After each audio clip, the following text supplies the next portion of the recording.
Aha. Okay, word. Nice. I think I'm just pulling up the link on my phone so I can see. Awesome. Cool. Hey, what's up?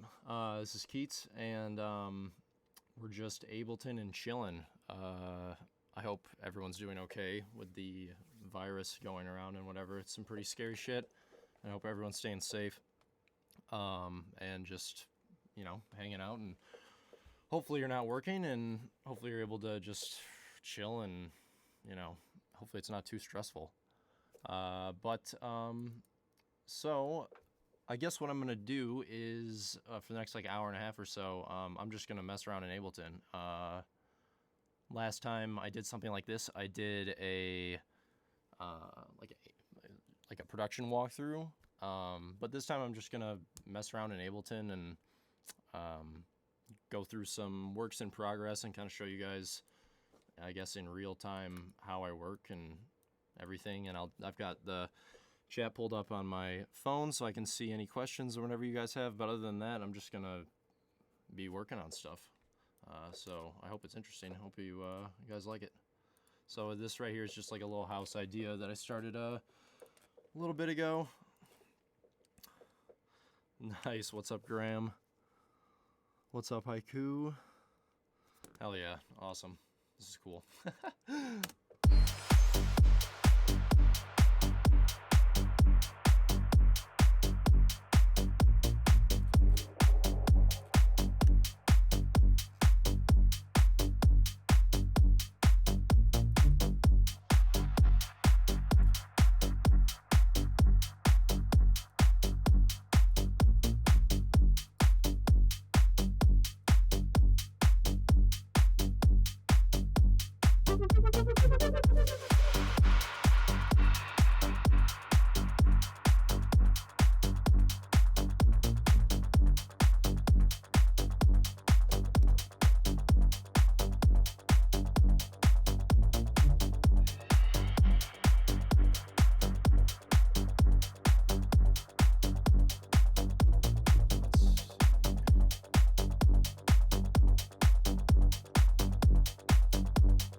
Nice. Yeah, so that's basically that idea. I started that a couple days ago. CPU is definitely taking a hit with the OBS and everything going at the same time. Yeah, breakdown.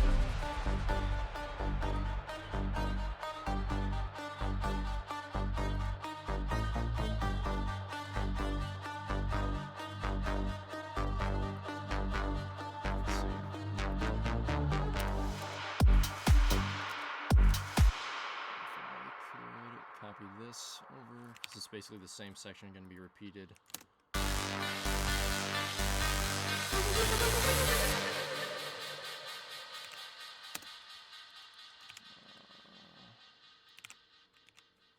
Wait a second. Oh, there we go. Nice. Sidechain over here. Actually, I can just copy.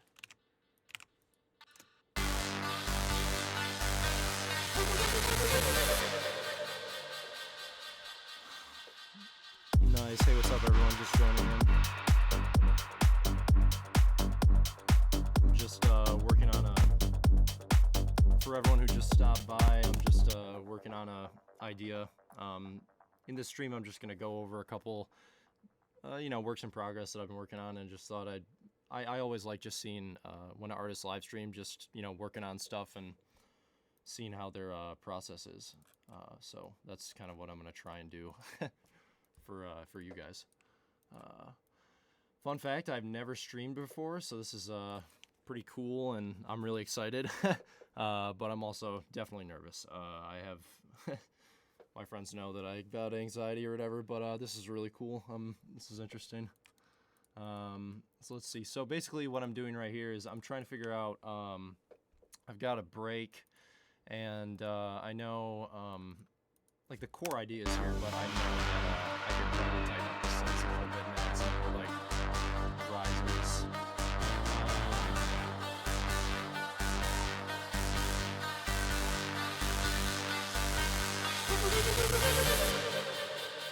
I kind of want to put like a siren or something during that part. Not like a police siren, but like a synth siren. Let's see actually if I can do that real quick. Let's see.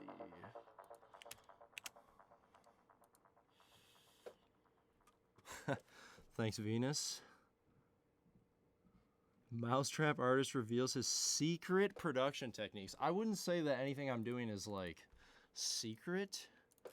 It's a lot of years of practice, man. Lots of years of banging my head against the wall and, trying to get my, get shit sounding professional. And it's like, there's a really great, I guess it'd be an analogy of, a lot of people who like pursue art or something like that. It's like especially when you're just starting out, and I definitely felt this really hard, was when, you'd have like, your taste or like what you're making as a beginner doesn't reflect your taste, and so there's like that skill gap. Oh, nice. Thanks for the heads up. No, Ram. I will. Should I turn the Ableton audio down, or should I turn my mic up?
Yeah, sure.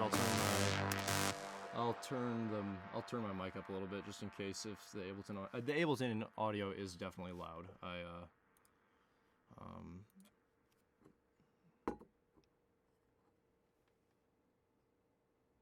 I'll just turn the mic up a little bit. Hopefully I'm still sounding clear if there is a little music playing in the background or whatever.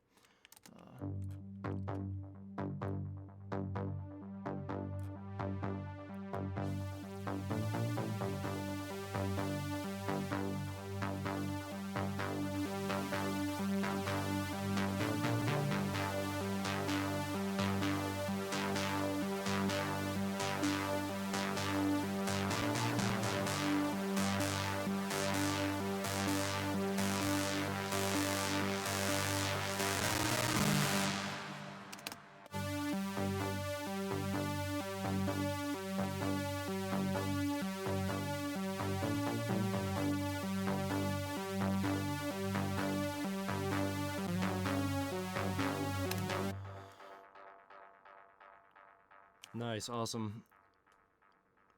Okay, word, sweet.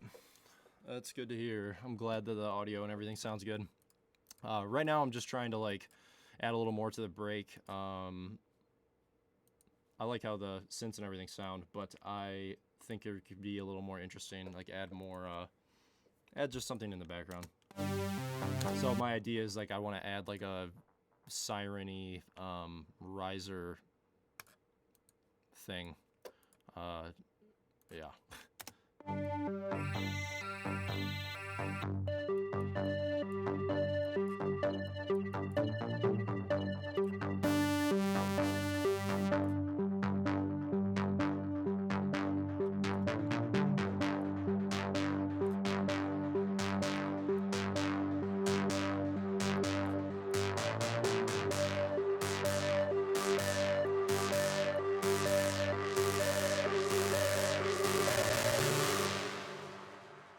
Yeah, CPU CPU definitely taking a hit when the unison goes up, so I'll have to turn that down.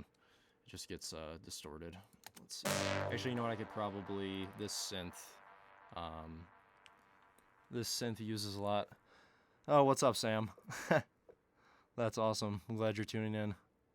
Sam Button, if you guys aren't familiar with him, he makes he's an insanely talented graphic designer and illustrator.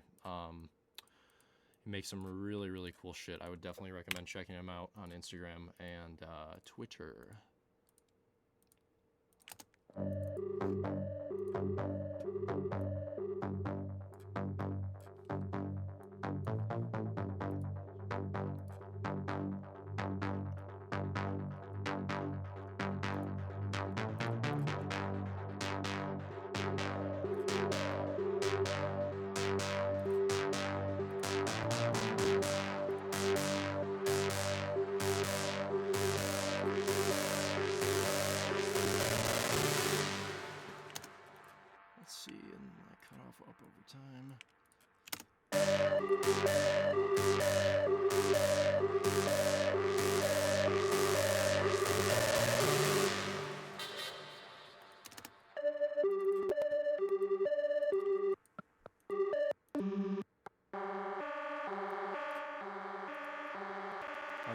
This is actually what I was more looking for, is like a,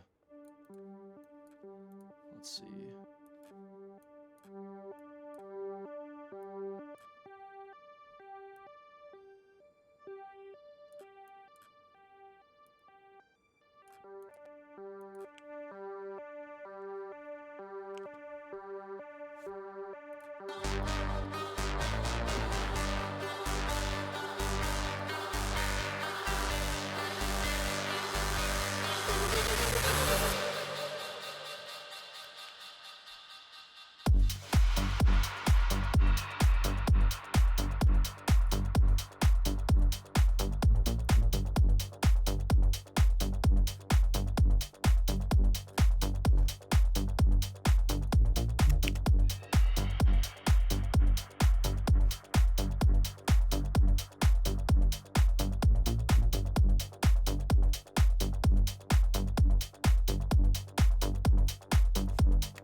Actually, you know what? I wonder if, let's see. Okay, so when the break happens, do I just go straight back into this?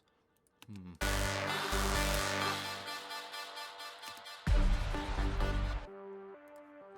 still not happy with this. It's close.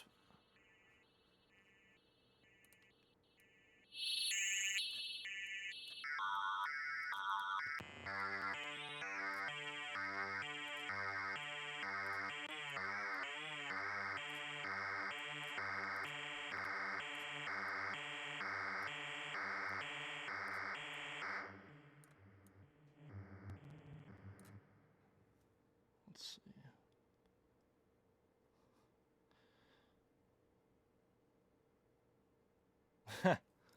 Burn rubber RC. Oh yeah, definitely got plenty to do.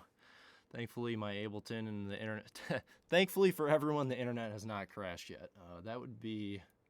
Then that is when I would start panicking about the quarantine. But to be honest, most of the time I stay home and hang out, and the occasional beer with friends is nice. But honestly, during this quarantine, the thing I'm missing the most is some good Asian takeout. You know, man, some spicy nudes.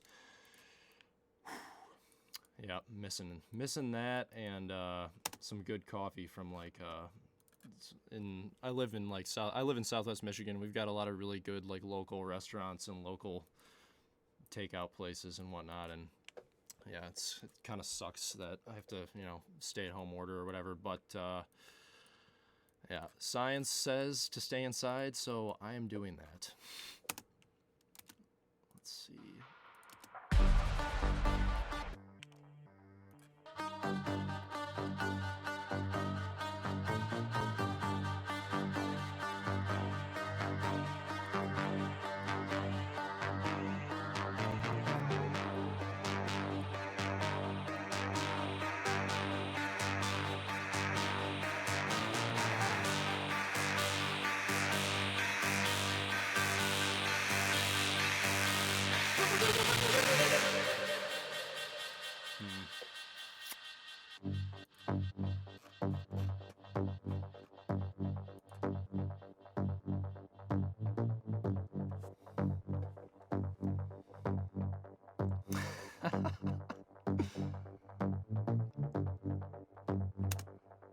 Oh yeah, wait.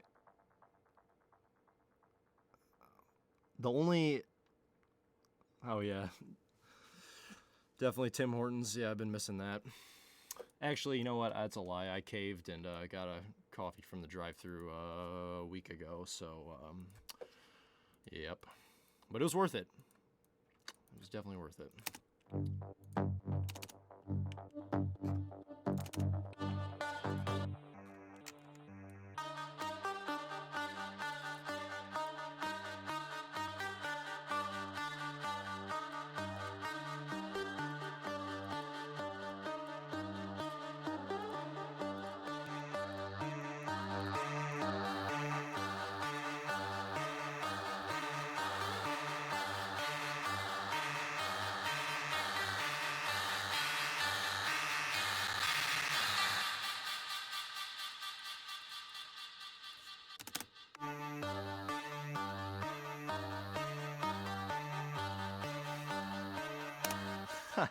Haiku, I miss KEETZ the cat. Yeah, for those who don't know, I guess the the worldwide exclusive as to how I got my name, it's just the name of my cat. Yeah, it's just no life-changing backstory to that one. It's just the name of my cat, and I love him. What plugin is what? This is Serum.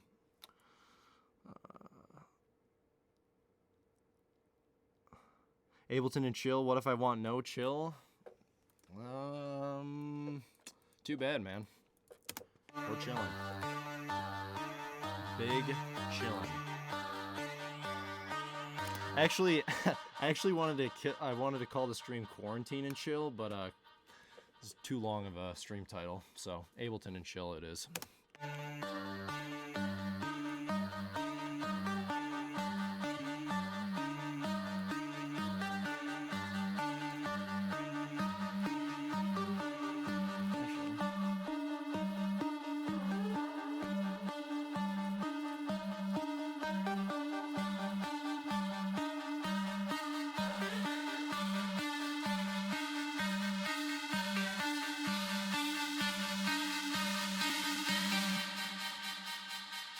That. Actually, if it was like a little pluckier, I can do that.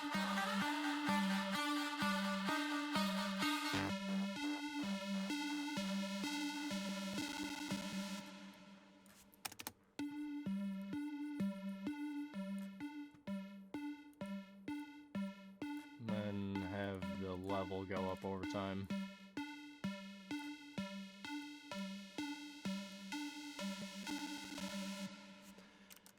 just right before the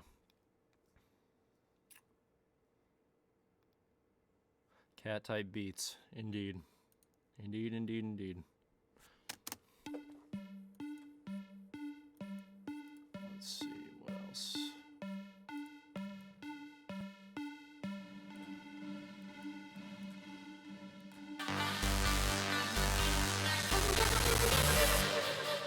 Ouch. Ouch on the CPU. Actually, you know what? I'm just gonna freeze this little plucky thing because I know that this is what's eating my CPU right now. Aside from OBS. Hey, what's up, Nightquaker? Thanks for tuning in. Yeah, thank you all for hanging out. This is really cool.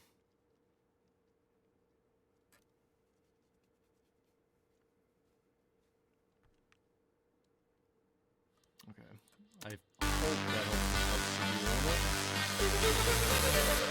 Yeah, that's helping actually quite a bit.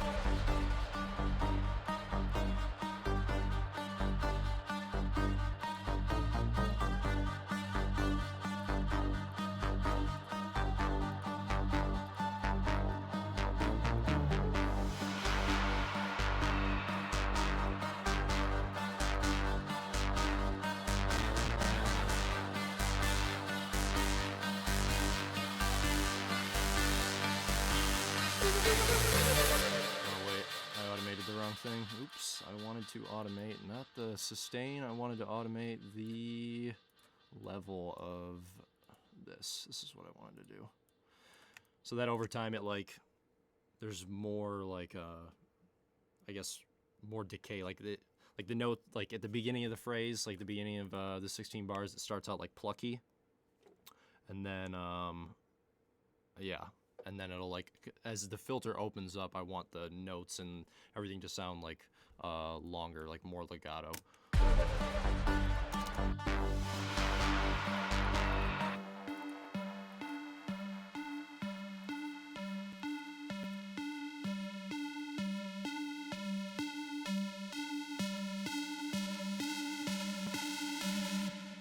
And this could probably, the reverb could probably also go up over time.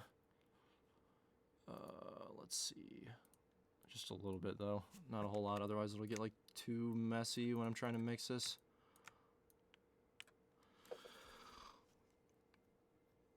Cybrix, hey, what's up from the Netherlands? Nice.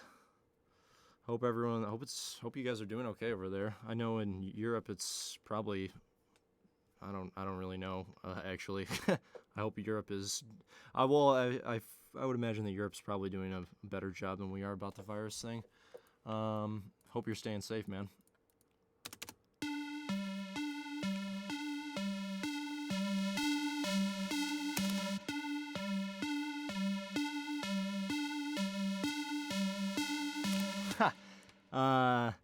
Yeah, my CPU actually is, it could definitely be upgraded. It's like 4 years old. It's an i7 processor. The thing that's eating up the CPU is that I'm running the streaming thing in the background. Typically, you know, this is not that much of a workload for my computer, but the OBS is definitely like, you know, adding another like 15 to 20% on to my CPU, which is why things are like a little, especially when, you know, the break peaks, when all the filters and there's a lot of automation going on, that's when like the sounds are going to glitch out a little bit.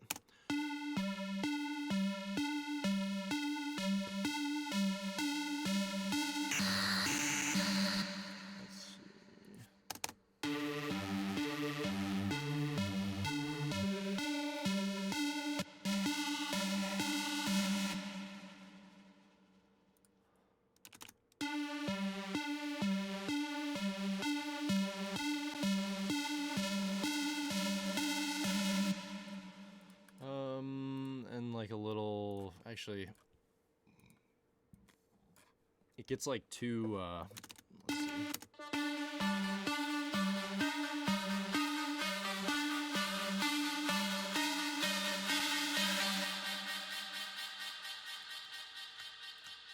Yeah, that's better.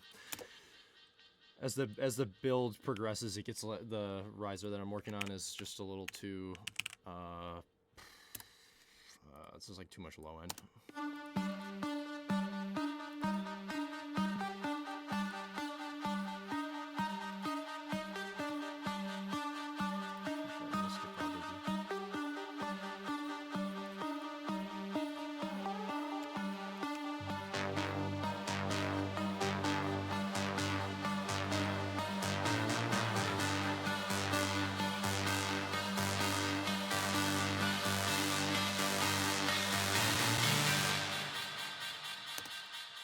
Actually, I'm gonna copy. Where's the delay on this thing?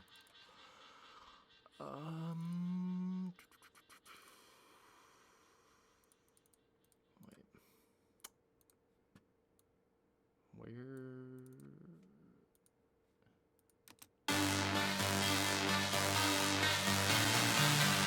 Oh, crap! I'm gonna have to copy over this delay settings onto this. That shouldn't be that big of a deal, though. No, wait a second. Was the delay on this before? That's before. Okay, I thought it was. Let's see.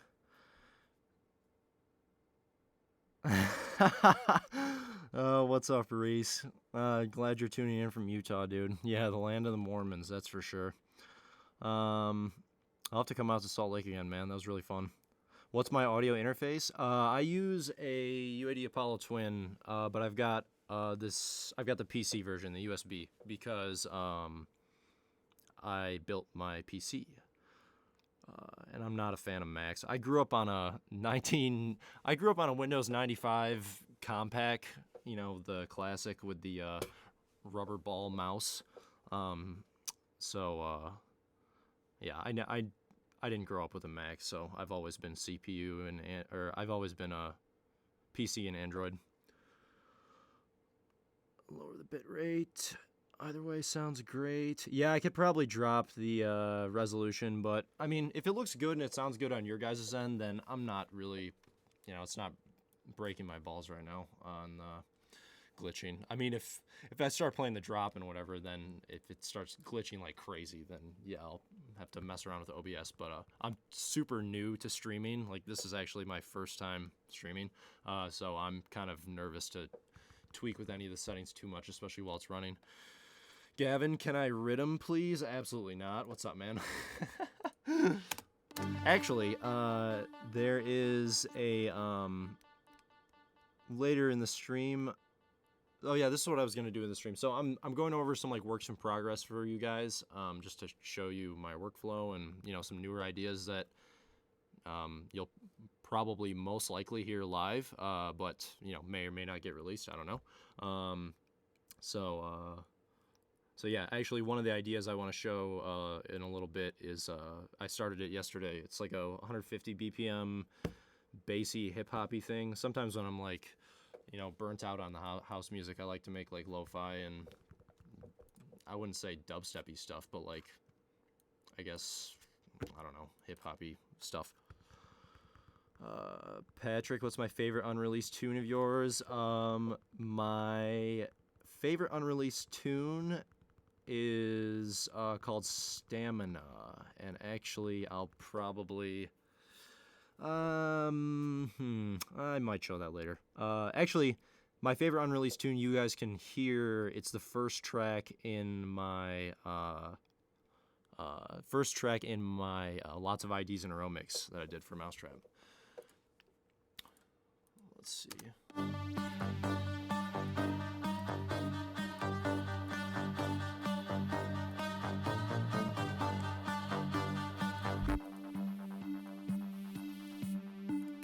OTT's making it sound like shit.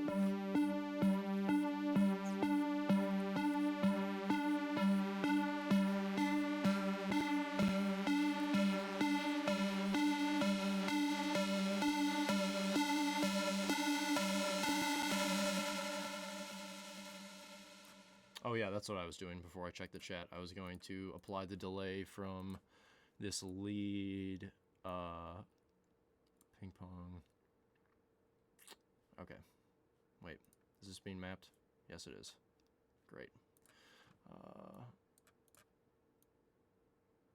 2008. Yeah, okay. I think that should be okay. And then I will...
So I'm thinking, okay, so breakdown happens. This is like the first break, and then we've got 16 bars of just a throwback to the first verse.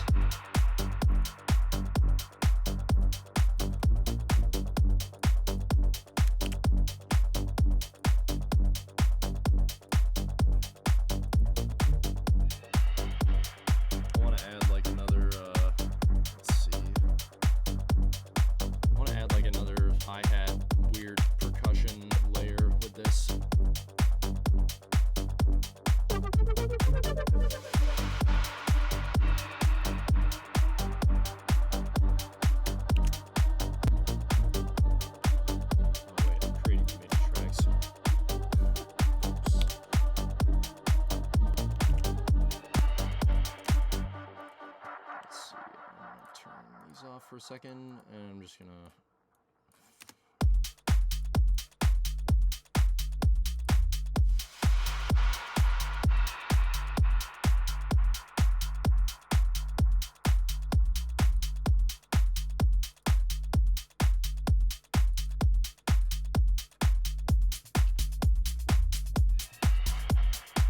there we go, drag and drop vengeance loops. You know, they just work too well.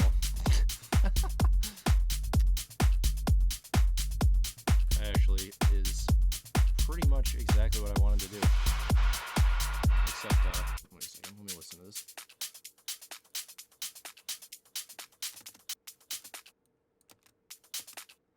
I do not want that little weird percussion thing.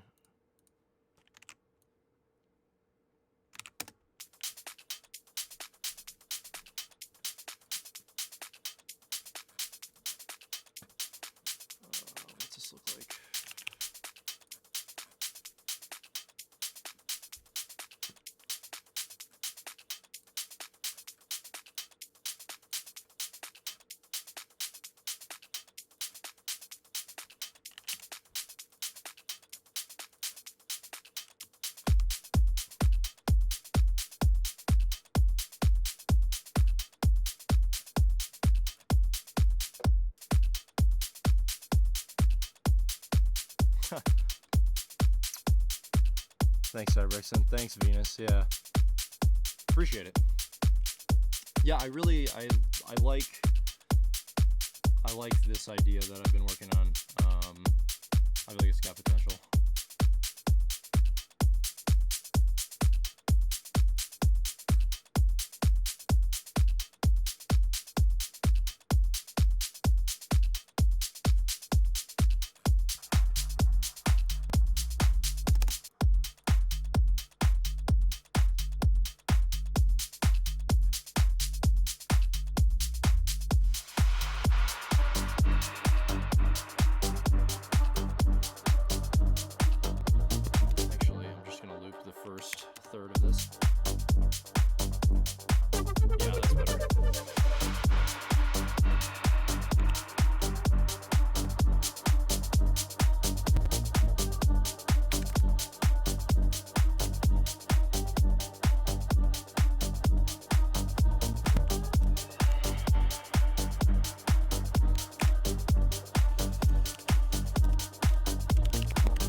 Oh, I don't have it on the whole bus. Okay.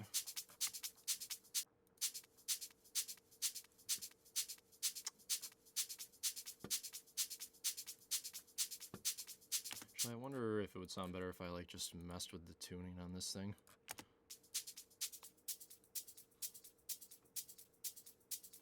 Yeah, that actually, I think that sounds better, actually.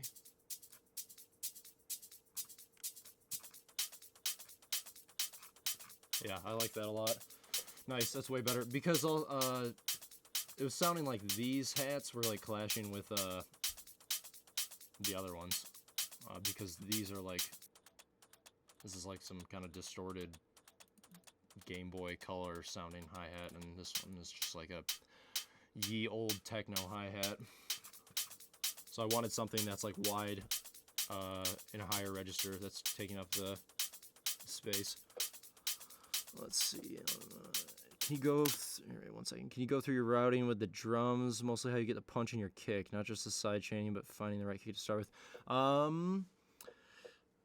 Yes, I can. Honestly, dude, it is with like kick drums and like that sort of thing. It's a lot about either finding like a good sample and working and like building off of that, or it's kind of like shaping the rest of your mix around the kick drum, because like, you know, in a house track, obviously the kick drum, well, you know, you could say the melody is the most important, but like from a mixing standpoint, if the kick drum sounds like crap, then, you know, no one's going to be getting down to the house track if the kick is not sounding good. And I can actually show you the chain on this kick drum. It's really nothing too impressive. Since this track is still like an early work in progress, it's in MIDI, but I really don't like MIDI. I will freeze and flatten this afterwards. But like, so for example, this nice kick 25 is something I made. So like if I'm scrolling through samples, I will like there'll be like this part of, I like the top end of this kick, or I like the top end of this kick, or I like the you know, the high end of this one. So like, so that's what just the sub kick sounds like, and then I layered it with this other Vengeance layer, which is just like a punchy mid-range. I use the filter to EQ the low end out because I don't want the two clashing. And then I used a further Ableton EQ to kind of round shape the sound.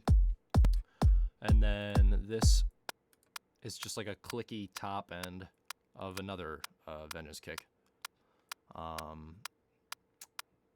And it's all the lows are scooped out of it with the filter.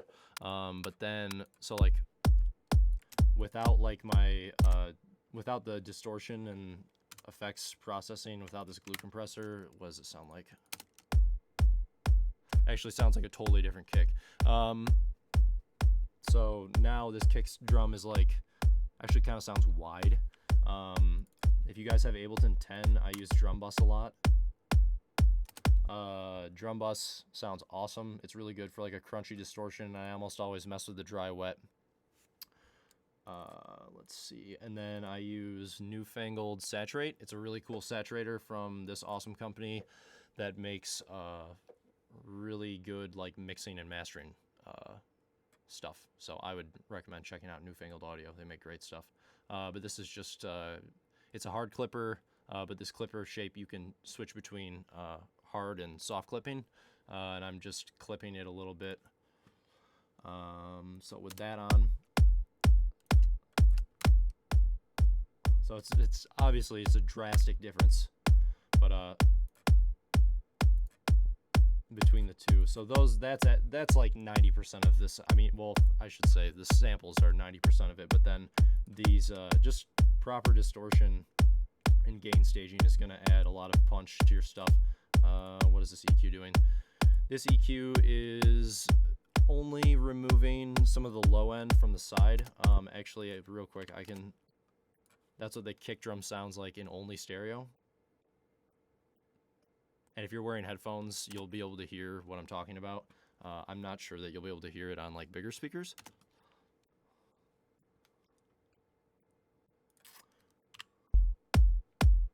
And then, let's see, I use a mid-side Ableton rack all the time. This is something that's really easy, and I would highly recommend everyone trying to do this. But just further EQing, further shaping the sound, and also cutting out that side image from the kick. Because generally speaking, you don't really want a whole lot of side on your kick drums. Sometimes you can for taste, but it's really track dependent. Sometimes, like since the kick drum is usually the loudest thing in the track, if you have too much side image with it, it can like get in the way of other stuff, and it's like hard to mix around. Yeah, again, there's the kick drum processing, and then that's what the kick drum sounds without it. So yeah, like pretty drastic difference, but I would say also a large part of it is just like practicing, training your ear to listen for like when things are in and out of phase, etc., etc. So I'm gonna check up on, let's see, what's this chat going on? Yo, KEETZ, if you ever get a chance, try to be more. Vince, I'm gonna write that down. I'll definitely check that stuff out. I do like some tech house. I'm not crazy about it, but some of it's pretty good. You don't like MIDI, hearsay? Yeah, no, I definitely don't like MIDI. I mean, I like MIDI when I'm writing like melodies and bass lines and stuff like that, but I don't like working with drums in MIDI. I'd much prefer to working with them in audio. Desynchronize, yeah, thanks. I appreciate that, man. Neon Sense, what do you call a dump truck that can turn on a dime? An Ableton? Ha. Very punny.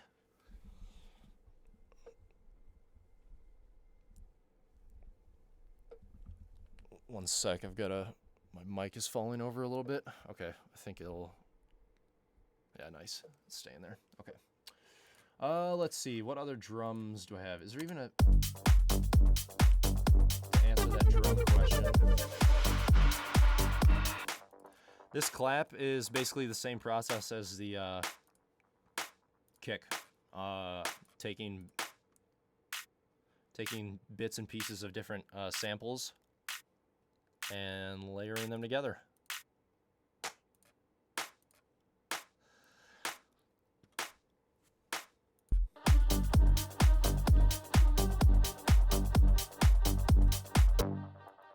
Let's see.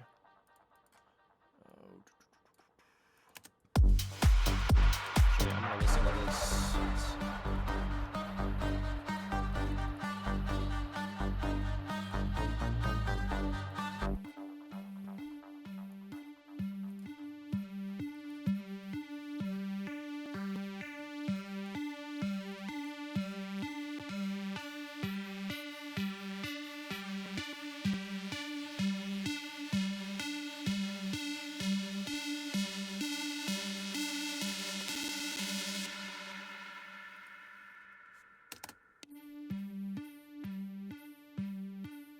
Oh, that's why. Okay, I was wondering why it's like...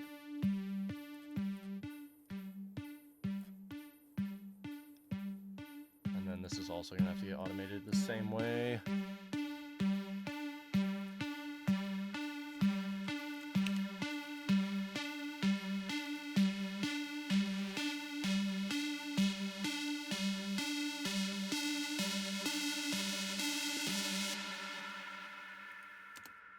particular reason why Ableton is not showing me the automation lane for... I am working in the right... Yep, okay. There we go. That's what I was trying to do. Okay, sweet.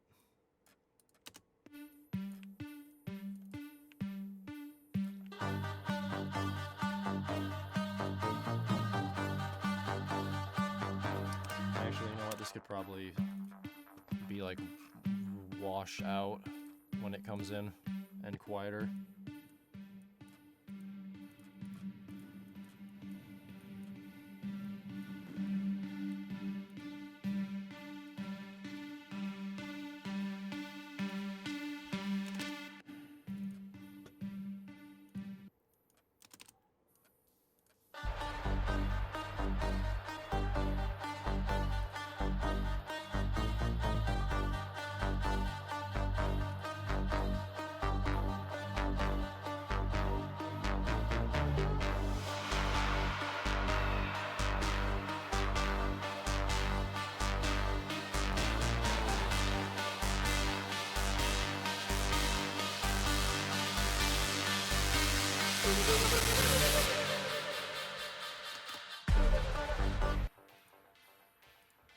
That's too much.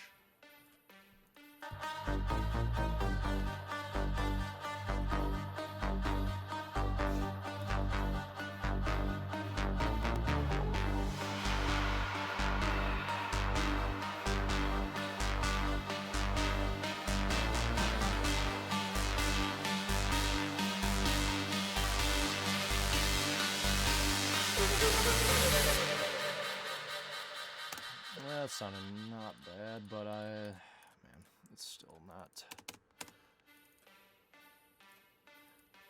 The most frustrating part of producing is when you have a sound in your head and it is not happening. Oh.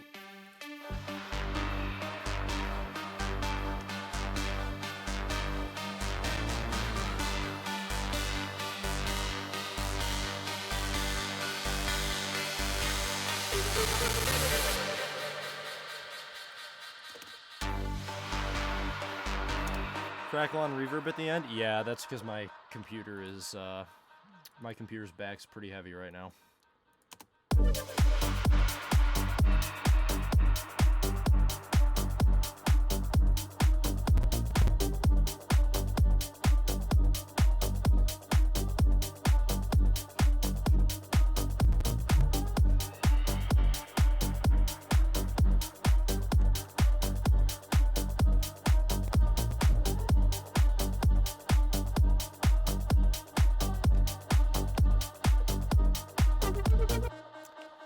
Desynchronized. KEETZ, have you listened to Boris Brejcha's stuff? Yeah, I have definitely listened to Boris Brejcha. He is really sick. He makes some awesome stuff.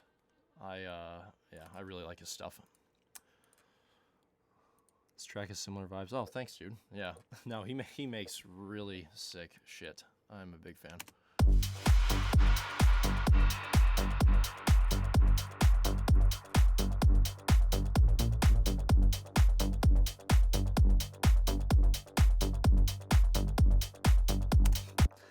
Reese asks, WoW or League of Legends? I mean, that's a loaded question, man. You know that I don't like World of Warcraft. I do definitely League of Legends. I play a lot. I'm still hot trash at the game. I'm Silver 2 for anyone that plays League. I'm Silver 2, which is not good, but I'm getting there. My goal this year is to get back. Last season I was Gold 4. This season I'd like to get Gold 1. But Silver 2 currently in League, ranked solo.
Cool. I think I'm gonna move over to another project now. Yeah, I'm pretty. Maybe. Maybe not.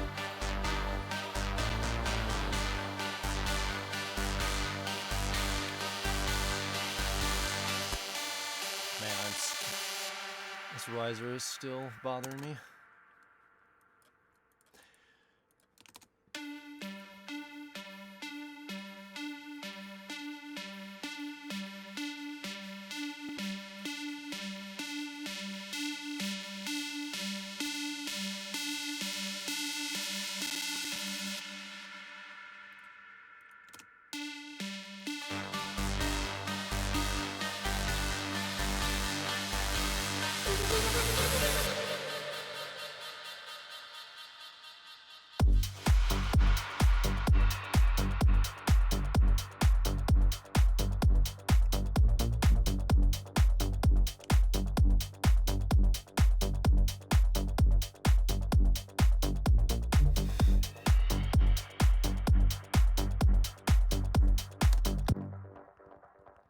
Desynchronized, can you go over the synth bus on the vocal rack?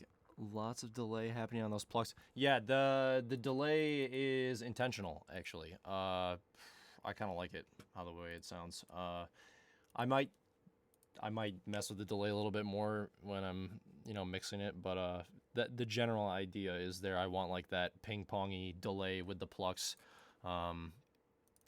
What was the question again? It was, can you go over the synth bus and the vocal really quick? I'm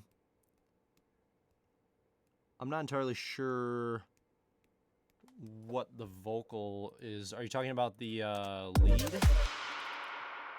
The little like...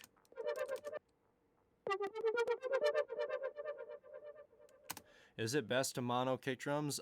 Depends. I mean, if you're looking for transparency across all systems, then yes. But I mean, it doesn't have to, like, the kick drum doesn't have to be perfectly mono. Like, that was generally a problem, 10 years ago, but not so as much anymore.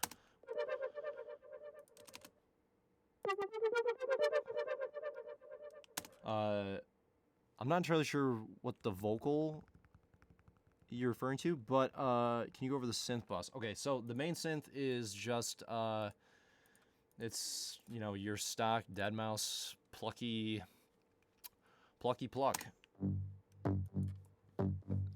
It almost looks like an initial serum patch. But there's some tube saturation, filter, a little bit of OTT right here, and then actually the delay's turned off on this, so that's not doing anything.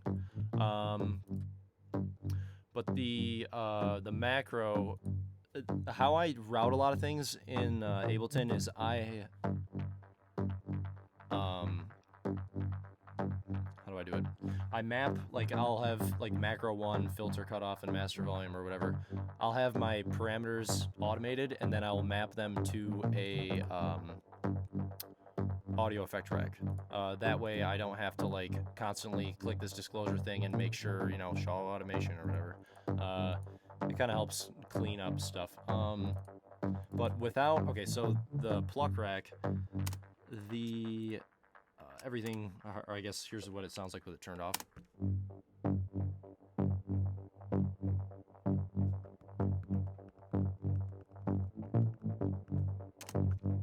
So it sounds, it's still the same sound, but it's just like muddier. And then with all that stuff turned on, Decapitator is a really nice Sound Toys saturation plugin. EQ8 is just boosting the presence and cutting some of the mud out. Mid-side EQ rack, just again furthering, kind of trying to tame the mud without using a compressor. Ableton saturator, I use medium curve all the time on pretty much everything. I just adjust the dry wet. Little OTT, more greasy EQ cutting, a utility that's doing nothing, and this imager is keeping things in mono in the low end, just so it's not too muddy. And because like if you're listening to it in stereo, like the low end of the plucks kind of clash with the sub of the kick, and so doing this helps with that, along with the EQ cuts that I did earlier. And then this is just like a gentle EQ.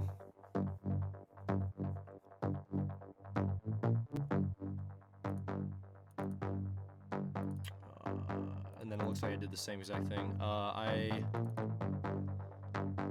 kind of wanted to saturate the side image of the synths, especially for when the main plug opens up during the break.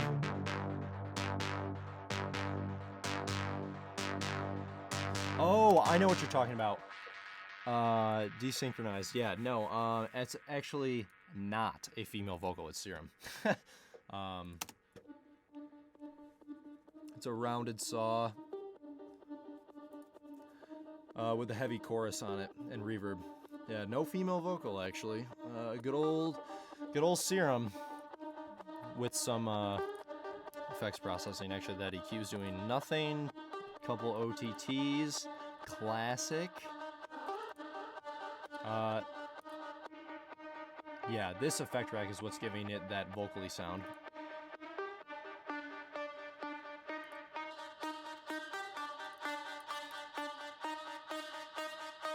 So I got this amp going, cut all the bass and the treble out of it, and then boost the crap out of the presence and the gain.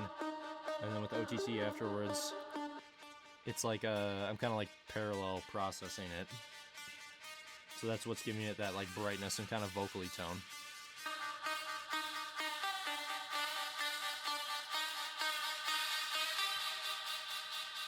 And then these are just some EQs to like further shape the sound. A lot of the time with Ableton EQ, I'll use it to shape the sound, and then if I need to like do specific cuts, I'll use a Pro Q, the Fab filter.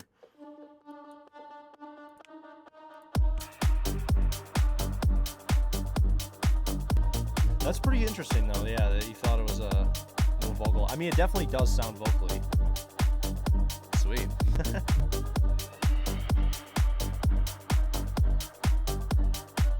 Thanks, Damien. Appreciate it. Yeah, the amp in parallel definitely makes all the difference on the sound, because without it, it's just like... Actually, without the amp, it just sounds like garbage, so...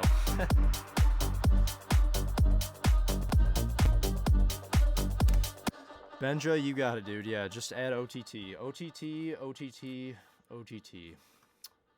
Okay, cool. So that is that idea. I actually want to move on to a different project. There's a couple different whips I wanted to show. Some of them are more, more messed around with than others. I'll save that. This one is like a weird breakbeat ambient IDM thing. Hope you guys like it. I had a lot of fun. A lot of times when I'm like just not really feel like working on house music, I'll make like weird ambient stuff, and it's fun doing that because you can like really sound design sessions can kind of turn into songs and vice versa. Let's see. Hopefully Ableton doesn't crash when I open this.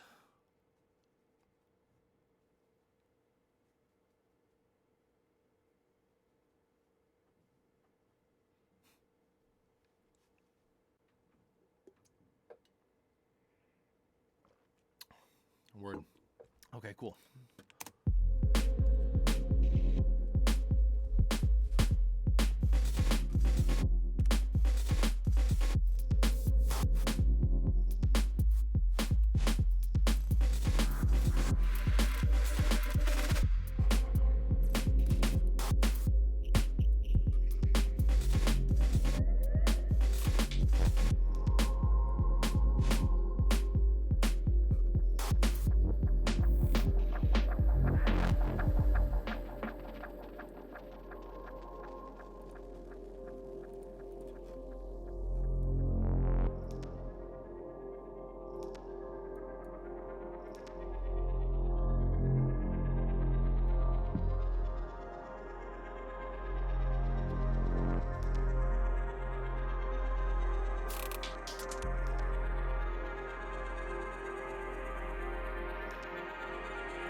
Yeah, so that's that idea.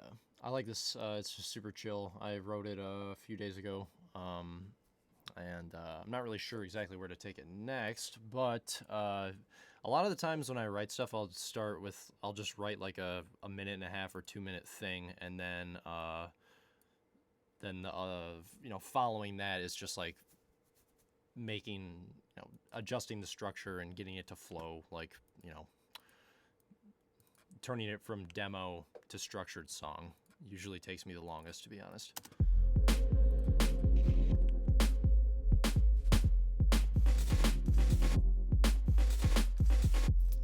Glitch mob vibe, nice, man, I'll take that. Justin for another good OTT. Check out Steve Duda's. Yeah, actually, fun fact: the compressor, the multi-band compressor in Serum and the one in Ableton sound exactly the same. I believe. I could be wrong, but I've tested them and I can't tell an audible difference. Detra Beats has joined the lobby. Nice. What's up, man? What's up, Jim? If anyone's into some Wakan type weird bass, jazz, he makes some really cool stuff. I would highly recommend checking him out. He's a good friend of mine. 771 KEETZ, I love you. I love you too, man. Thank you very much.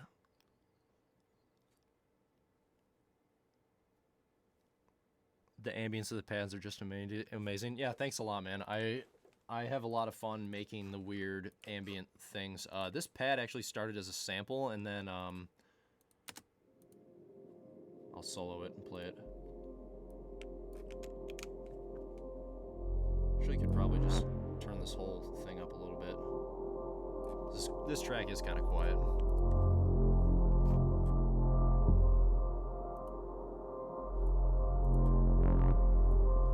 Guitar rig. Here's one. Without it, it sounds like kind of nasally. And then I used an EQ to carve that resonant frequency out. So now it sounds more like ambient.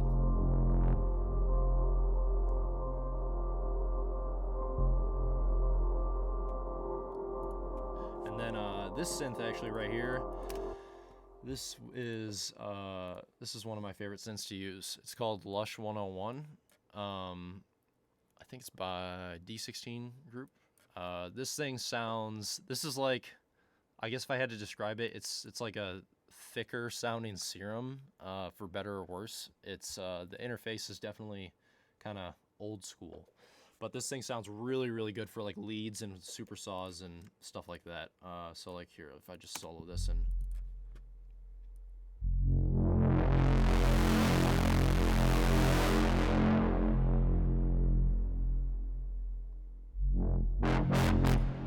dubstep wobble. But no, yeah, this synth sounds incredible. It's definitely pretty taxing on the CPU, but I like this thing a lot. Actually, no, I actually did not use this in London 1790. Let's see.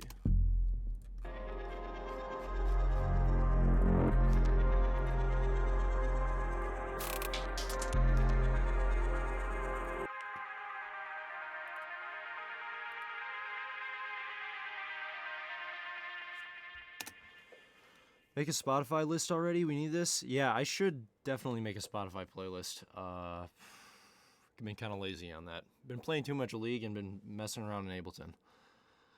Guitar rig is very underrated. Yeah, I definitely agree. I almost forget to use it sometimes, but it's so crazy how much cool shit is built into that one little thing. Let's see.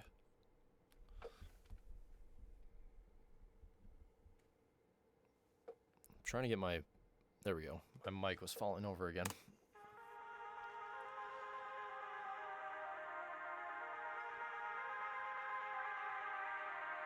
Just an emulation of the Roland SH? Yeah, I believe it is.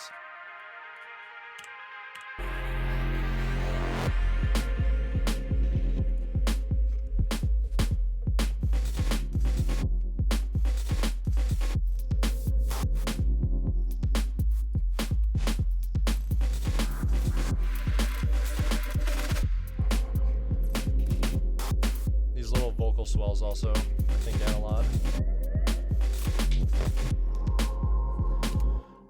RJ, who did you say has the Wakan type beat? Detra. If you scroll up, I think you'll see his name in the chat. He's a good friend of mine. He makes really cool shit. He actually just had a release on Sully. He has a track with Sully on his Brainstorm EP that actually just came out today on Wakan.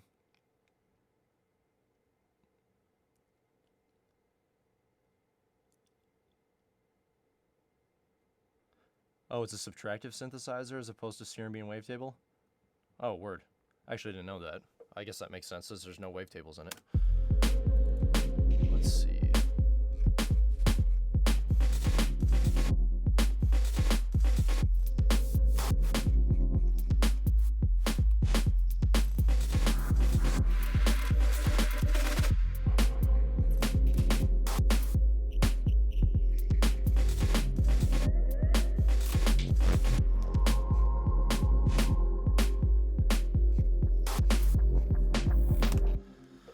What's the reversed percussion effect? Are you talking about? I think these things. Let's see, what is this? These are just loops that I chopped up and reversed, literally. There actually is no processing on it either. I'm doing the Haas effect where they're hard panned and slight delay on them, and then just a little side chain and some saturation on them.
Like a weird hi-hat percussion pattern to this.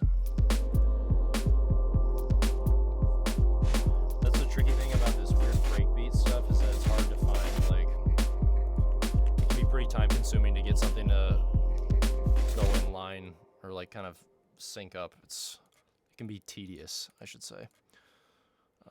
Let's see. Honestly, sometimes just taking samples and loops that aren't meant for the BPM and like stretching them and pitching them up and down. That's how I start a lot of ideas, is just taking out of context loops and trying to make them fit into ideas. It can really help the creativity if you're stuck with stuff. Let's see, I'll try and catch up on chat. 3 favorite VSTs. Serum for sure. That's basically everyone, so that's kind of boring. Lush 101 is my favorite underrated synth. Second favorite would probably be 3 favorite VSTs. Man, that's such a hard question. Probably, yeah, Lush 101, Reactor, because you can just make so much weird nonsense with that thing. It's pretty sick. And all like the sample libraries and stuff that come with it, like Reactor and Contact, kind of like in the same thing, except Reactor is much more sweaty than Contact. And then let's see. I'm trying to think. Honestly, like my favorite.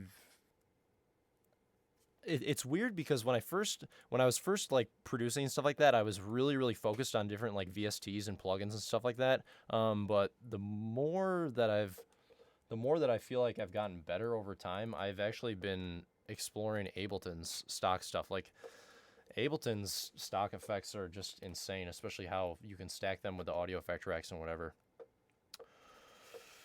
Peace out, Silent Fang. Thanks for hanging out with us. Gavin, top 5 first level spells? Dude, you know that I don't even know that. I barely can play D&D as it is. I just run up and hit things and roll the dice.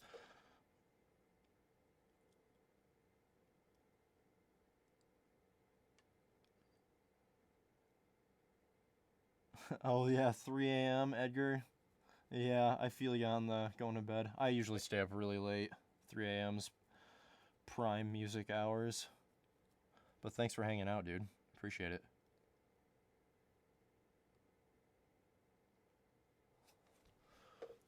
Oh yeah, and then I guess the last plugin I would say I really like, since I have the Apollo interface, I really like UAD's plugins all sound amazing. Like the Pultec EQ and the Shadow Hills compressor all sound really good.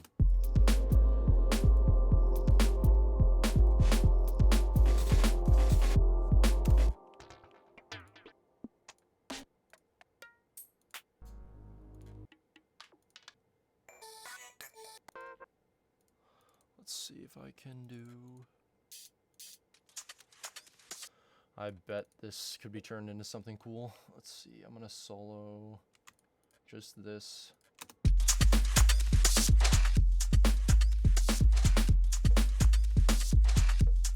Like for instance, this loop is something that I made in Reactor a long time ago, actually.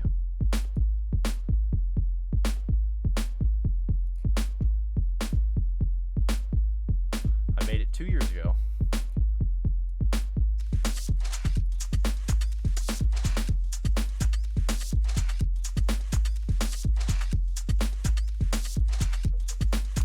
I really like that like reverse snare in this.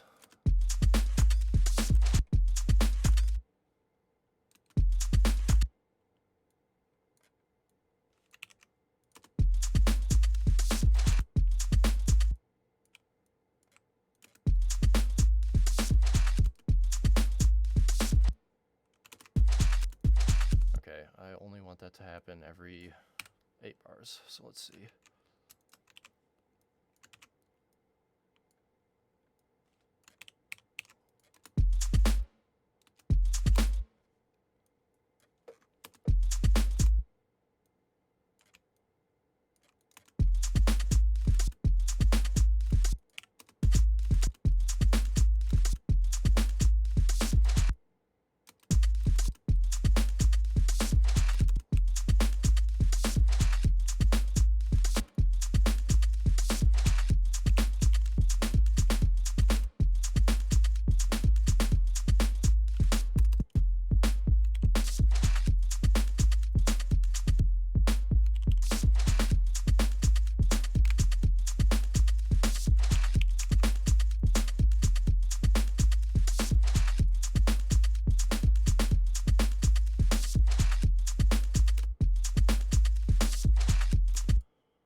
There's actually a lot of processing on that. I could probably have this happen more often.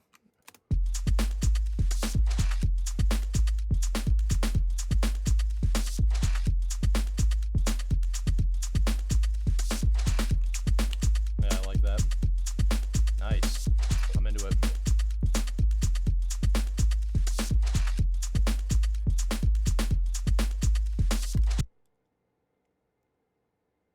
Okay, let's see. I'm gonna check chat for a second. Cyberspace, how are you connected to Deadmau5? I am not. I actually have never met him. I've never talked to him. I know the label.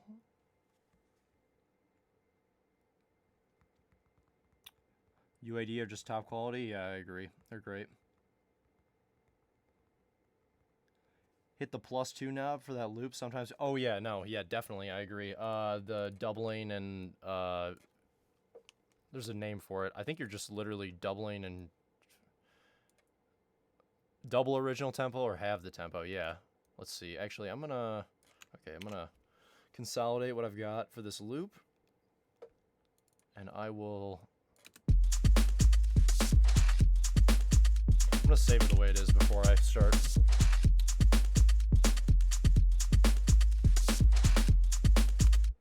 Let's see what it sounds like at...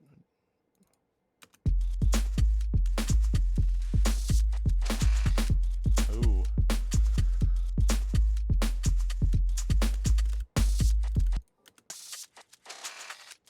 Yep, that's going to be used as a fill at some point.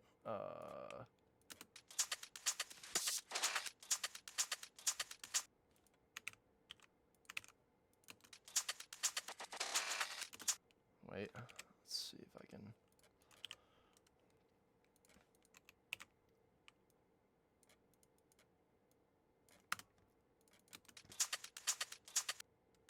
Oh.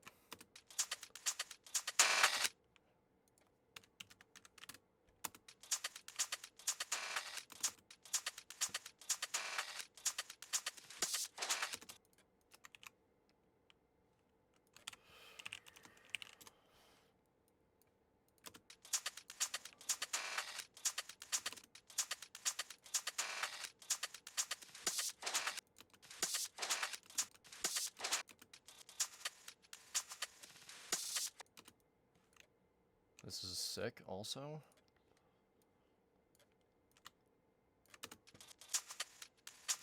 Oh wait. What did I do?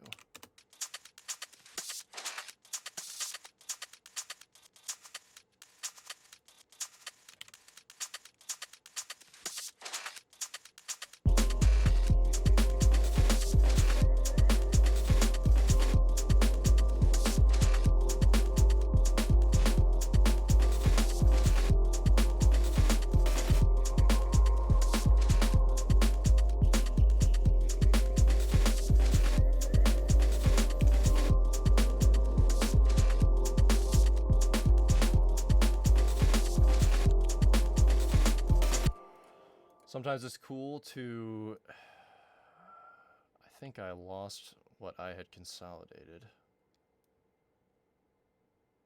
Did I?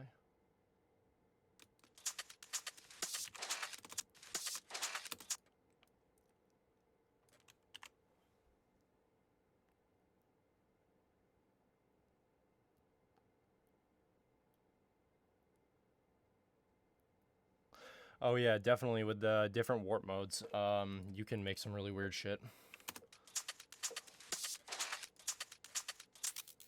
Actually, that's how you can, if you do it correctly, you can get like more width and stuff out of your percussion loops if you mess with the transposition and like duplicate. So I've got like the original here, and I just pitched this one up an octave and then changed the algorithm.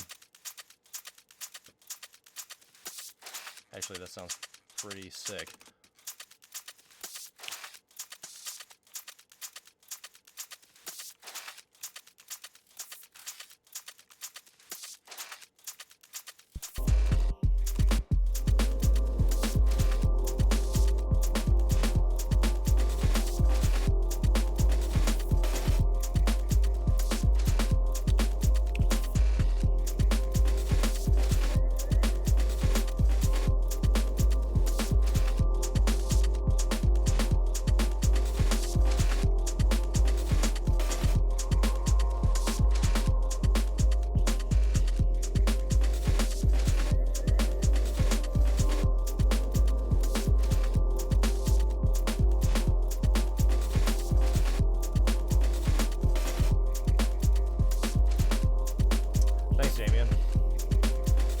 This idea too.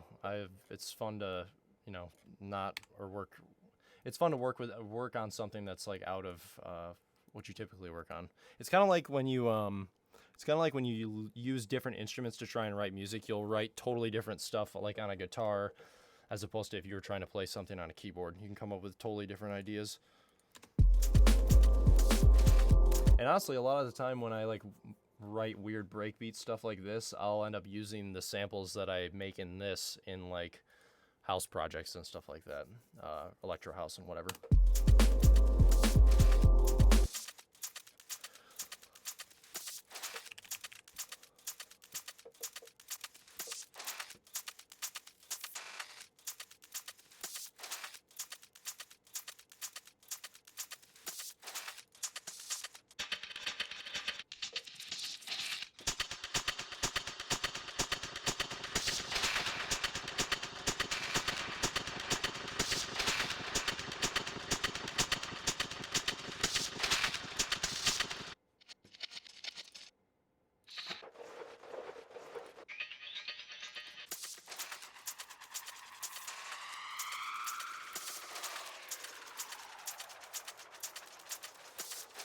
So see, like, I'm just scrolling through presets and guitar rig, and it just sounds so sick.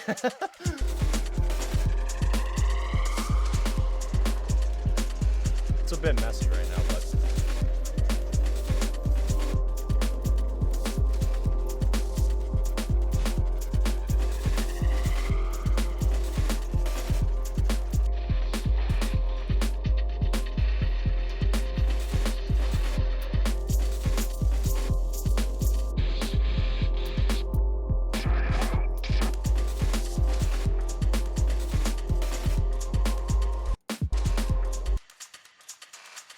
Actually, I really like this reverb.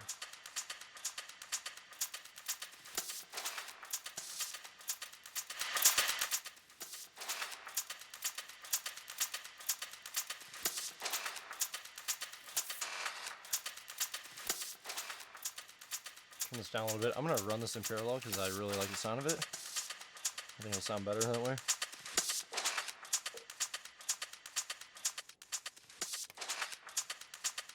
Yeah, definitely.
I appreciate it. What's up, Russell? Thanks for hanging out. Thanks for joining.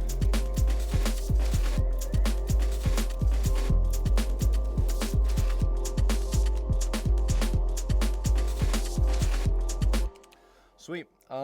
Let's see. Since I've got about a half hour's left, I would say, I'm gonna switch to another project.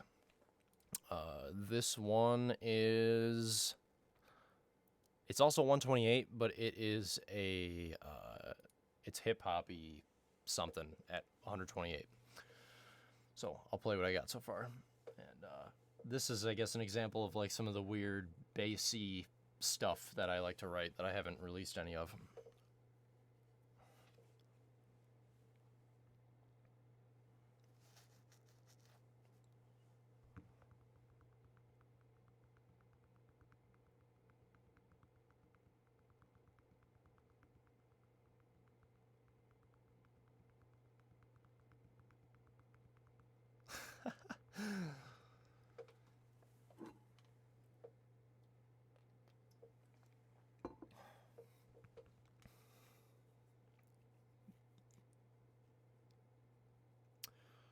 Just giving it a second to load.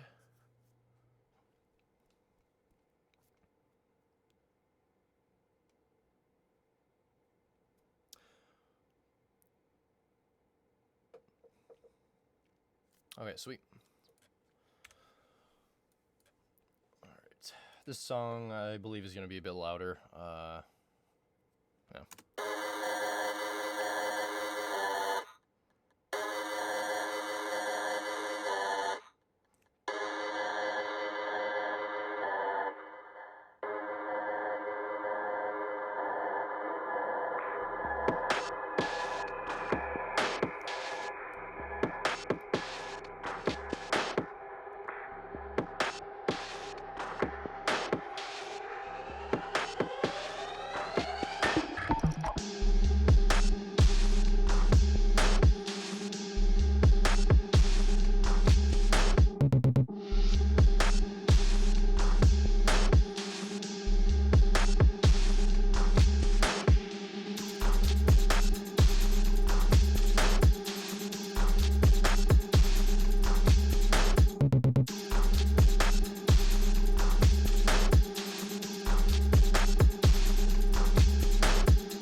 But yeah, that's that idea. I actually, I really like that. I wrote that yesterday.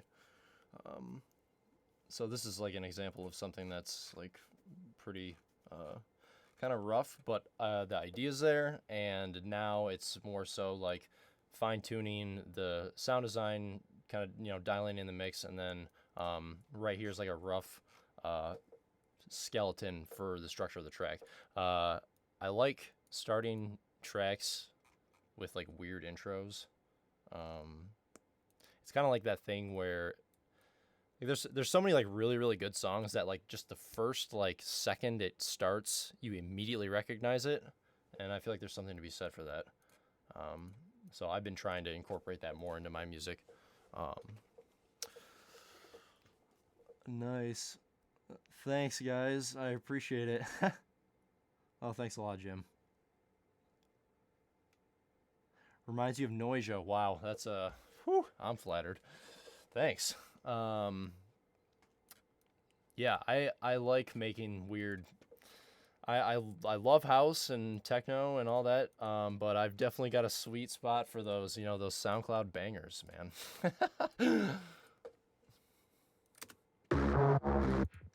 So I can show you guys some of the sound design for the basses that I did. Actually, in this track, all of the basses are made with the Lush 101 synth. Let's see, I'll turn off all the post-processing. Just some reverb. It actually is going to sound like not a lot without the processing. Yeah, it's literally just a square wave and some white noise. Oh, actually, earlier when someone asked about my 3 favorite plugins, add to the list, or you can take a guitar rig off of it, because WoW Filter is definitely my top 3. If I only could have 3, it'd probably be WoW Filter, the UAD stuff, and then Lush 101. I'll take it over Serum because it makes weird shit. So this WoW Filter is making like that vocally vocoder effect. And then Pro Q is just cutting out some of the low mud that gets created from like all this stuff. This VR Fat is a virtual riot rack that I think he posted on Reddit a while back. EQ, I'm really good at leaving EQs in my projects on chains and not doing anything with them. And then this is Trash 2, doing Trash 2 things. Just dynamics to kind of tone it down, even though it's already squashed to shit. Squash it even more. The car stereo effect in Ableton sounds really cool for like making things sound old, and it's like that mom's kitchen radio. You know what I mean?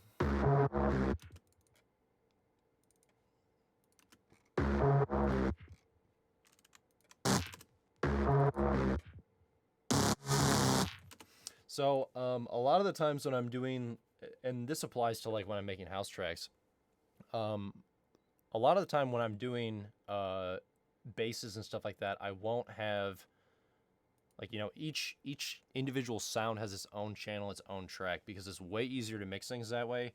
And when I first started this idea, this bass 1 and this are both they're both the same patch, but this one has the WoW 2 filter configured to give it that vocoder, like underwater sound, and this one is filter off, more distortion.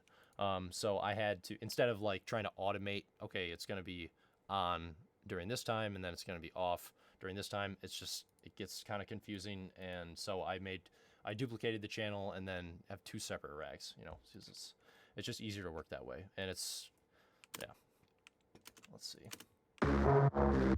And then this is just a rendered version of this grit bass. It's just, it was using up too much CPU when I was testing with the software. So this has even further processing, just a mid-side EQ. Yeah, boosting some of the mid-range. Actually, that's probably too much.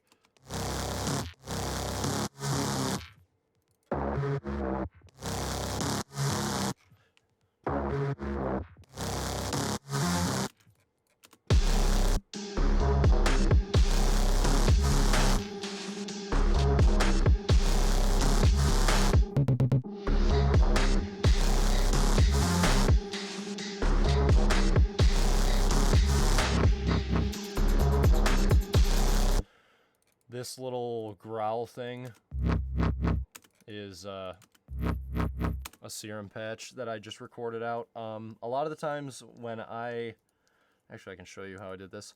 A lot of the times in Serum and in other synths, like if I turn off all the post-processing, it sounds pretty basic. But once I get like the shape down, then I'll render it out as a simple waveform, and then I'll apply like distortion and compression and trash 2 and blah blah blah and whatever. Kind of goes back to what I said earlier, where I don't really like MIDI. I like working in audio better. In audio, and it's been mentioned earlier with the you can mess around a lot with the different pitch algorithms that Ableton has to give you really cool results. So this is just like a beefed up version with 2 of those hard clippers that I had shown earlier.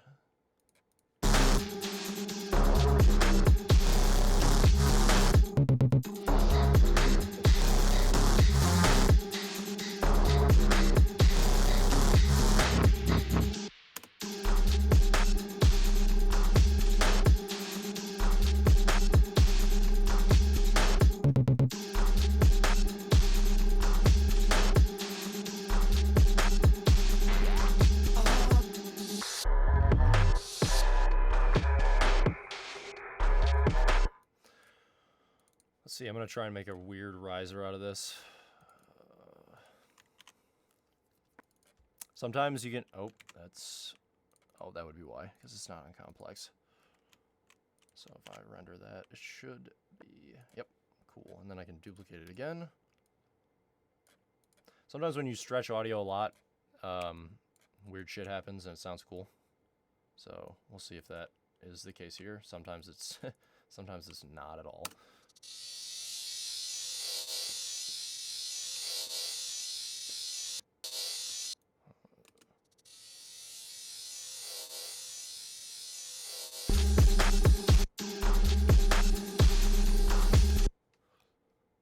Actually, if I just had this right before this a little bit. Yep. Maybe even a little bit more. Then,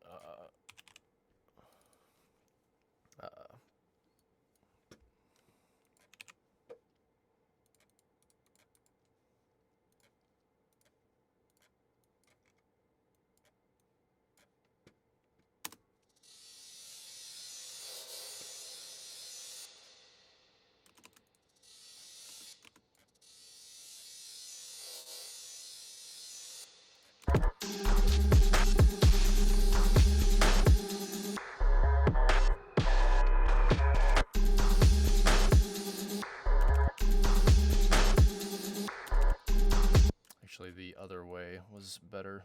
This.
This little rubber sounding bass thing was actually this wub, but I reversed it and used a really hard fade on it to give it a pluck.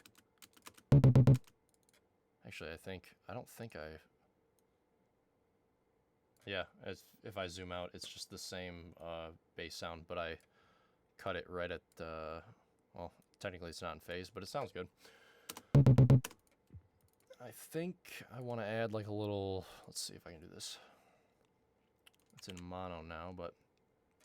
Thanks a lot, Venus. I appreciate that. The tracks are interesting. Let's see.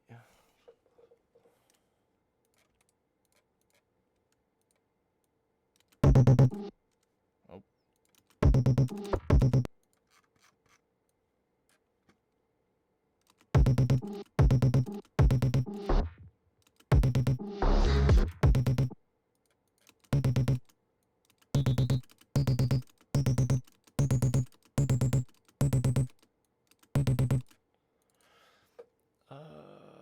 And then if I do a little delay afterwards.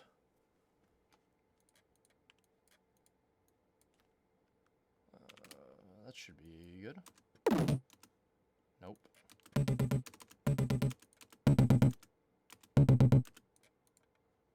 I'll have to put this in mono. And probably...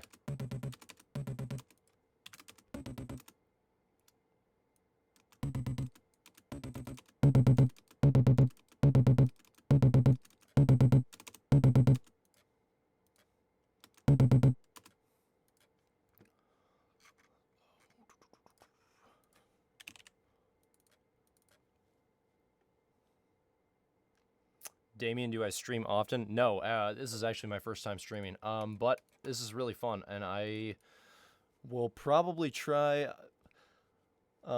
We might do this again. I think mau5trap has some other ideas for some more streaming and stuff like that since all the shows are canceled and whatnot.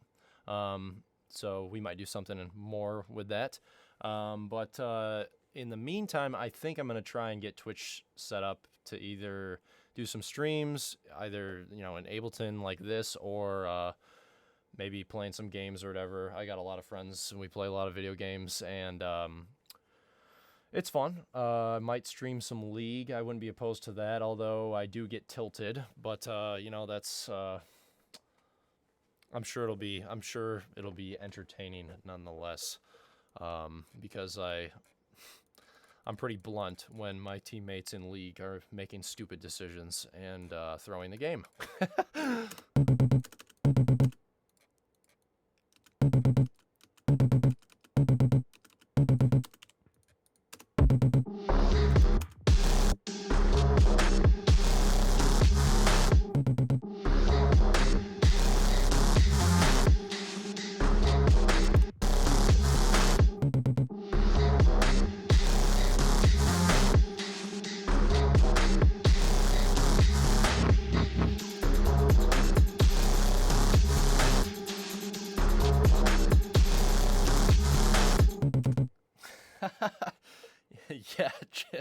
Yeah, Jim.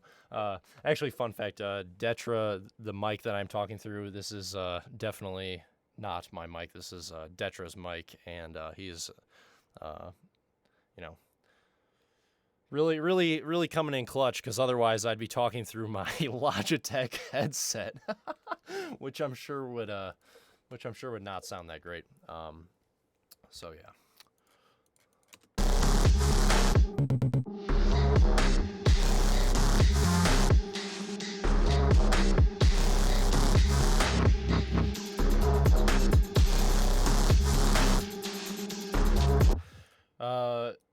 One thing in terms of song structuring, I do, I like to keep things moving every 8 bars, so either something comes in that's new, or there's a change in variation or whatever.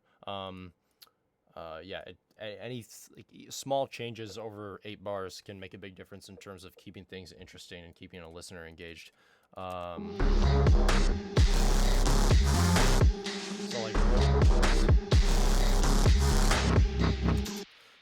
right here, I think I might duplicate this.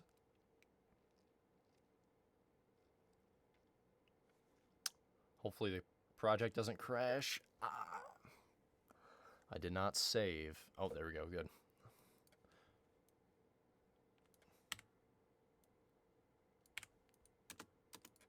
Okay. Yeah.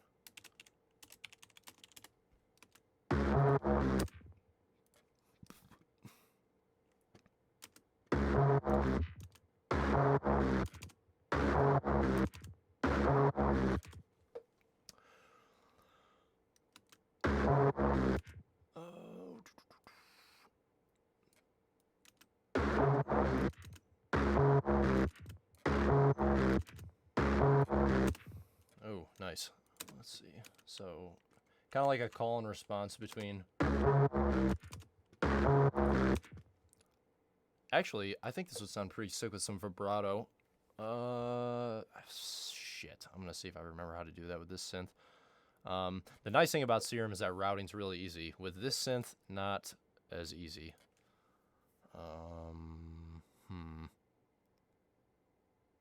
Trying to remember. I'll probably do LFO2. Sync to tempo. And I would like, let's see, how do I map this? How do I remember this? Oh no, that's filter. I need it to go to the pitch.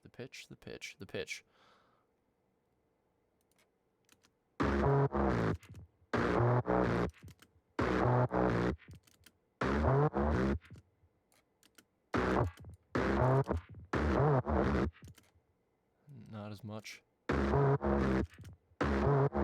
Yeah, just like a little slight vibrato.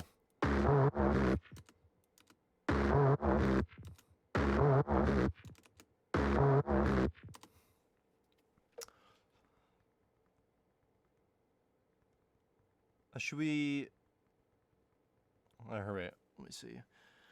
Just use AirPods, bro. So easy. Yeah, man. I mean, hey, if the mix sounds good on AirPods, I mean, that's how 99.9% of everyone's going to listen to the track. So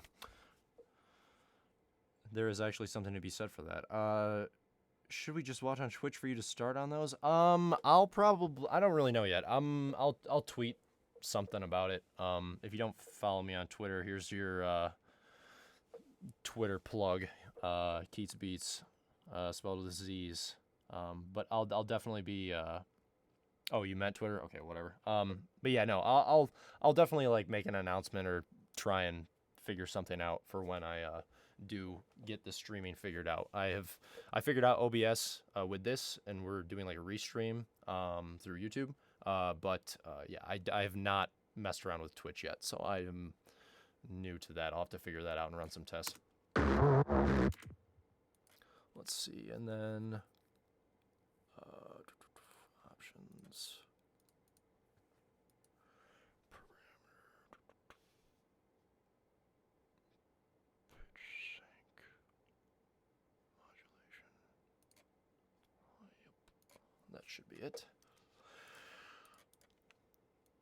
Nice, I guessed right. Sweet.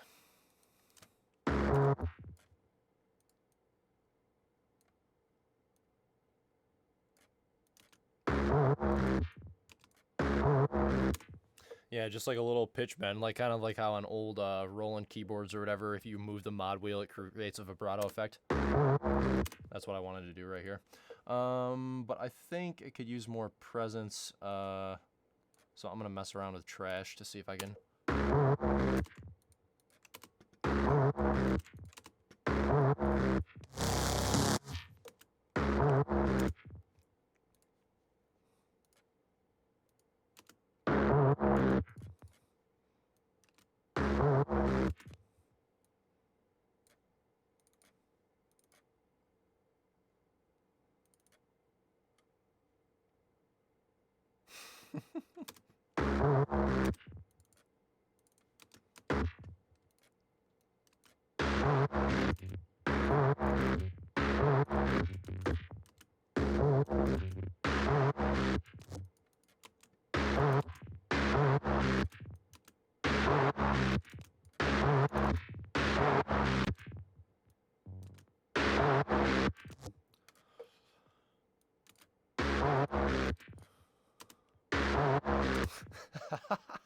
This is just a square.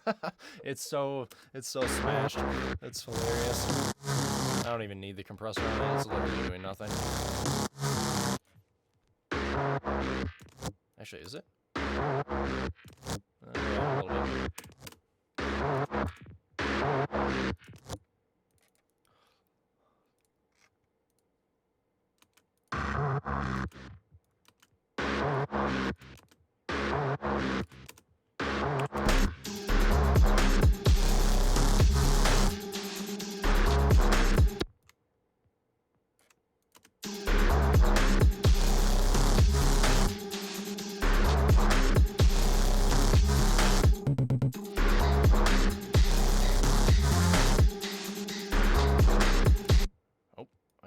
Over.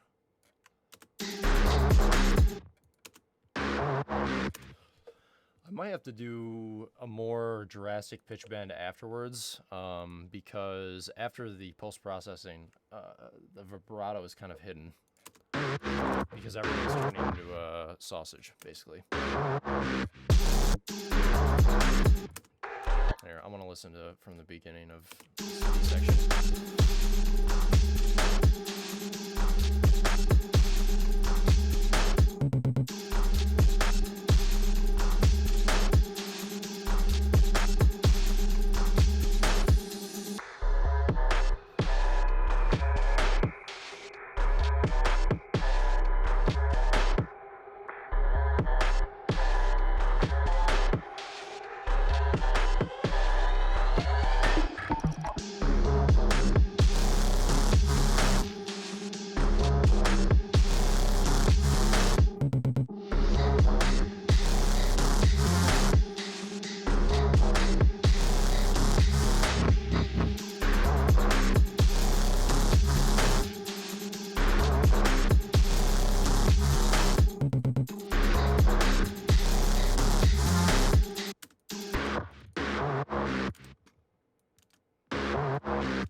Actually, that might be too phasey. Too phasey, I think.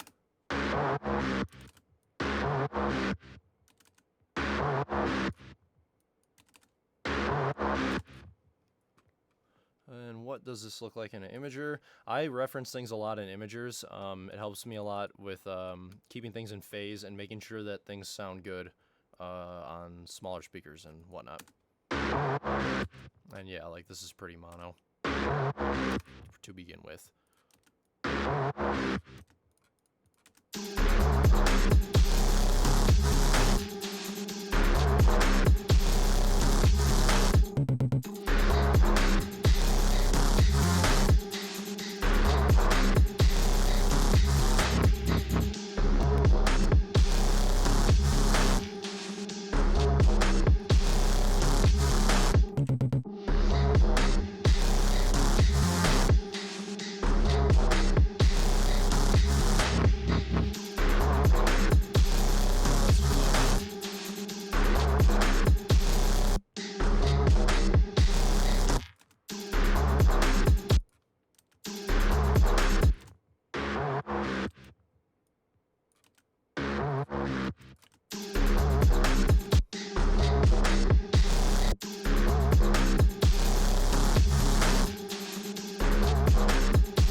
This honestly could just be an outro with like some effects.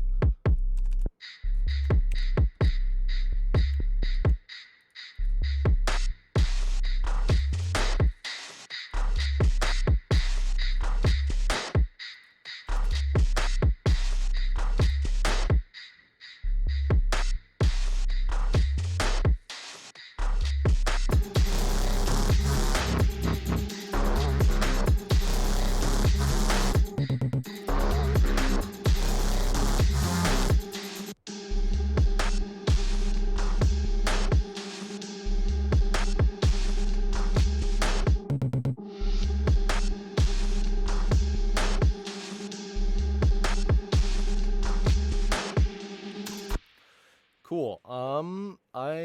Let's see. I think I'm just about done. I've got one more idea that I just kind of want to go over real quick. And then I think that'll be about it. I had a list of like projects that I wanted to show you guys. And there is, yeah, one more, I think.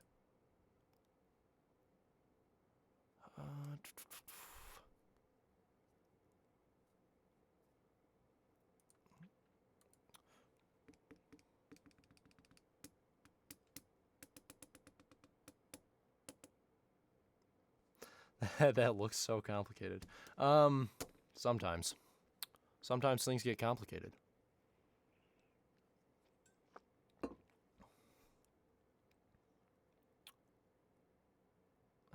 No wonder DJs take forever to make music or release music. Yeah, man. I mean, for me, I would imagine this is the case with a lot of artists and, you know, any creative medium in general, but like it's pretty hard for me, at least, to just say that something is done, because, you know, there's just it's like, you know, a blank painting. You know, there's an infinite amount of possibilities of how you could, you know, it could always be a little better, the perfectionist, you know, idea.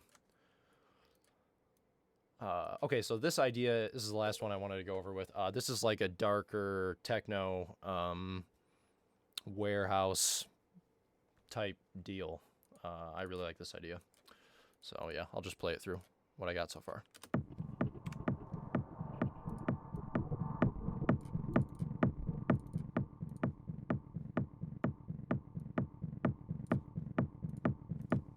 I'm actually going to turn this up a little bit. This is definitely not like that.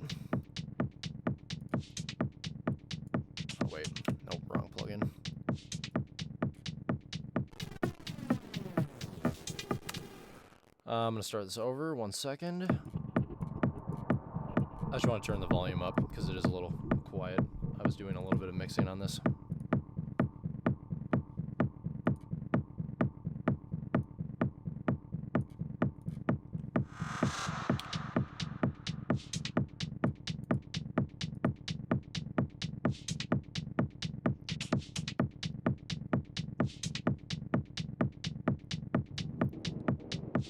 Dane, thank you so much, man. That means a lot.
Yeah, that's basically what I got so far. And then I think this next part is in progress, but this is probably like the last drop idea.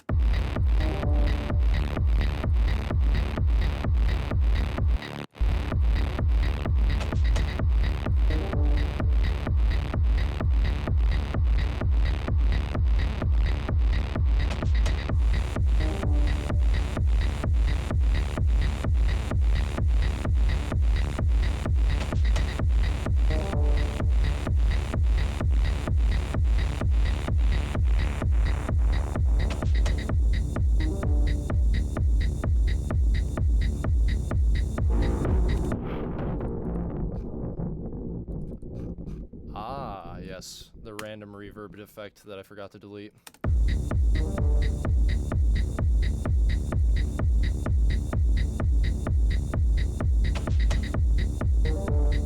This reversed ride is this ride sound is, I think it's probably in my it's like all those ride samples are just like, man, no one can, like it's so hard to find the right ride sample, but I finally got one. Like I really, like when I was working on this track, I really nailed it.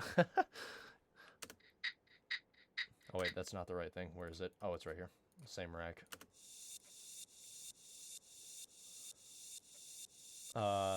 In parallel with an auto pan to give it more stereo width. A really underrated Ableton effect is the vintage distortion. Just a little bit of it goes a long way, but like actually I can show you in the imager what it looks like with and without. The vintage distortion does, or the vinyl distortion does a lot to give good width.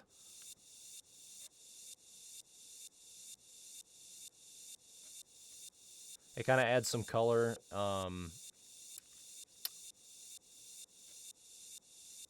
It's pretty subtle, but if you're wearing headphones, you should be able to hear the difference.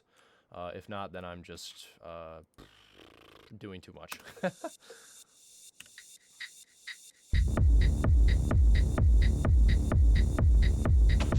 But then this is just ducked with the Ableton compressor. I just use Ableton's compressor and sidechain, to be honest. How I do my sidechains is a while ago I did like a Ableton operator, really quick white noise hit with a really short, really quick attack, and then you know, no sustain and a quick decay. So literally just like a closed hi-hat sample.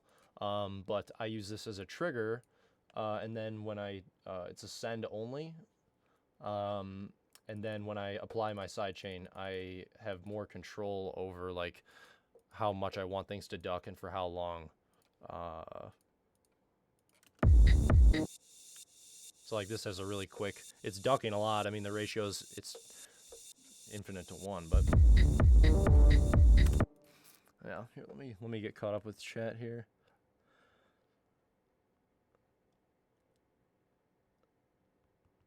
Nice. Thanks everyone. Hell yeah. Needs more cowbell. Yeah, for sure, man. More cowbell. Okay, sick.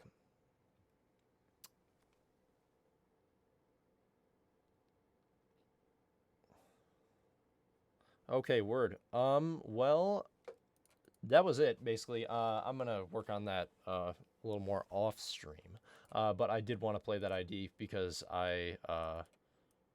it's pretty close to getting it you know, playable live. I just have to do a couple little mixings or whatever. But I would say that's about it. I got through all, actually, yeah, I'm looking at my list. Yeah, I did get through all the projects I wanted to show you guys. Real quick, he wants, Iron Crops was wondering if I can solo the bass line. The bass line actually, where is it? It's just a really dead mousey kind of detuned serum type beat, and then sidechained with some, you know, an EQ, cut out the lows and whatever.